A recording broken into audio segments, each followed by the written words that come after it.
As a mom, you've cheered them on through every milestone. Now, the SAT stands between them and their dream college. But what if, with just 1 week of focused preparation, you could ensure their name shines on that acceptance letter? Spotlight SAT Express is your secret weapon against time and uncertainty, designed to propel your child toward their brightest future without the worry of being left behind. In this 7-day crash course, I provide the structure, content, and data-driven practices that will give your child the most leverage in the least amount of time. For the math section, I'll provide your child with 9 of my 23 Spotlight SAT graphing calculator programs, all of which are permitted on the test. These are my 9 most useful programs for the geometry and trigonometry section of the new digital SAT.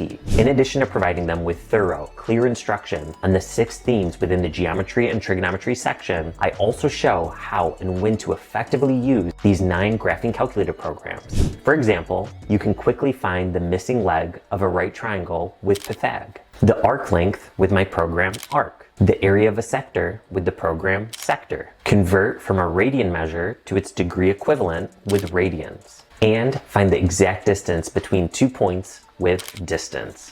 When utilized correctly, these programs enable students to simultaneously avoid costly errors and save time that can be reallocated to more challenging questions that demand all of their mental energy. For the reading and writing section, I provide detailed, engaging instruction on all 8 of the Standards of English Convention themes. These are all the grammar-related questions that not only make up 40% of the reading and writing section, but are also the questions I found students tend to struggle with the most. Through my 14-page Triple T document, Tom's Testing Tips, that I provide in the course, I'll teach your child how to quickly recognize which theme the question is testing them on, as well as how to systematically approach the question to target the correct answer. To ensure your child masters every aspect of these 8 critical themes, I provide them access to my Quizlet flashcards. Here's the 7-day structure of the crash course. To make sure your child achieves mastery after receiving my instruction, I've provided 2 practice assignments, one for the math section and one for the reading and writing section. You'll find that these practices exactly mirror the Blue Book platform that students will use when taking the new digital SAT. After they complete the assignment, not only will they be able to see the answer explanations for the questions they got wrong, as well as detailed data regarding which particular themes they still need to practice, but they'll also be able to see my worked out solution videos for every single math practice question, so they know exactly how I'd approach the question, including when and how I'd utilize the key graphing calculator programs I've provided them. Let's do this.